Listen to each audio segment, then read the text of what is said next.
In today's video, I'm going to teach you how to get clone a repository from Bitbucket.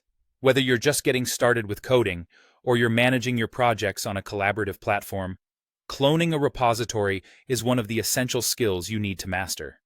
So, let's dive in and learn how to seamlessly bring a repository from Bitbucket onto your local machine. First things first, you need to head over to your Bitbucket dashboard. Once you're there, you'll want to locate the specific repository that you'd like to clone. This is your starting point where all the magic happens. Carefully navigate through your projects and select the right repository to ensure you're working with the correct codebase. Once you've found the repository, it's time to locate and click the Clone button. This is usually prominently displayed, so it shouldn't be too hard to find. Clicking this button will trigger Bitbucket to show you the available options for cloning. Now, you'll be presented with two choices, HTTPS or SSH. Choosing between these options largely depends on your particular setup and preferences. If you opt for HTTPS, this is the path you'll want to take if you prefer password-based cloning.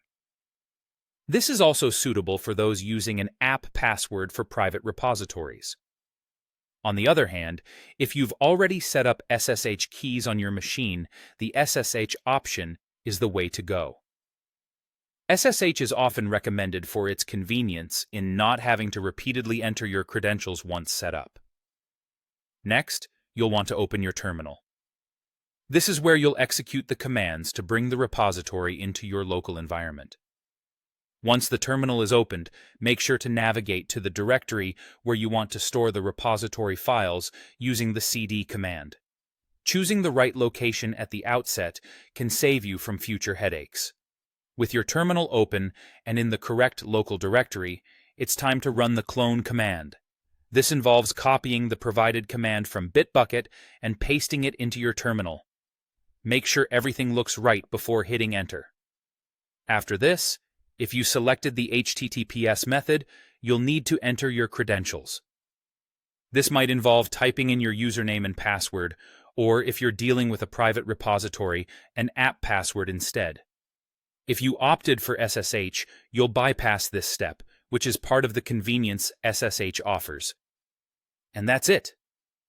With these steps completed, you've successfully cloned a Bitbucket repository onto your local machine. This process will create a local copy of the repository, enabling you to start working on it right away. It's a straightforward, yet powerful way to manage code and collaborate on projects. Happy coding!